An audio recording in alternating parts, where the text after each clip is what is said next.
વિનોદને ગામના મંદિરમાં જવાની ખૂબ ઈચ્છા હતી, પરંતુ ગરીબીને કારણે તે માં શક્તિની સેવા કરી શકતો નહોતો. તે હંમેશા ઈચ્છતો હતો કે તે એક દિવસ માતાના ચરણોમાં જાય અને તેમની સેવા કરી શકે. એક દિવસ એક અજાણી વ્યક્તિ ગામમાં આવી.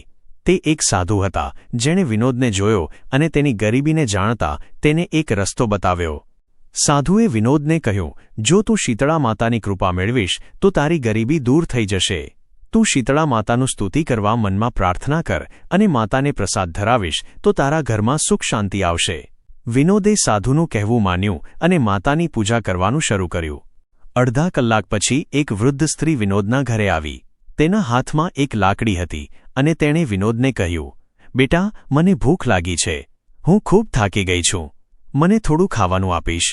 વિનોદ પાસે ખાવા માટે કંઈ નહોતું, પરંતુ તે માતાને ખાલી હાથે ન જવા દેવા માંગતો હતો. તે વિચારીને તેણે પોતાના ઘરમાં થોડુંક ખાવાનું શોધીને તે વૃદ્ધ માતાને આપ્યું.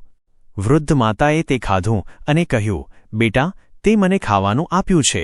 આજે હું તને આશીર્વાદ આપું છું કે તારા ઘરમાં હંમેશા સુખ શાંતિ રહેશે. તારી ગરીબી દૂર થશે. વિનોદ ખુશ થયો અને તે વૃદ્ધ માતાનો આભાર માન્યો. એક દિવસ ગામમાં એક મોટો મેળો હતો. વિનોદ અને વિમલા પણ મેળામાં ગયા.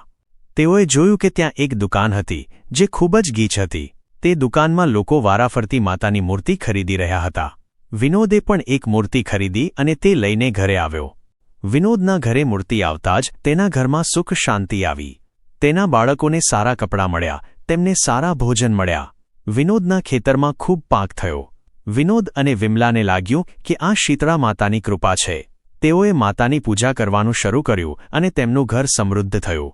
શીતળા માતાની પૂજા કરવાથી વિનોદના ઘરમાં સદાય સુખ શાંતિ અને સમૃદ્ધિ રહી. આ વાર્તા શીતળા માતાની કૃપા, તેમની શક્તિ અને શ્રદ્ધાનું પ્રતીક છે.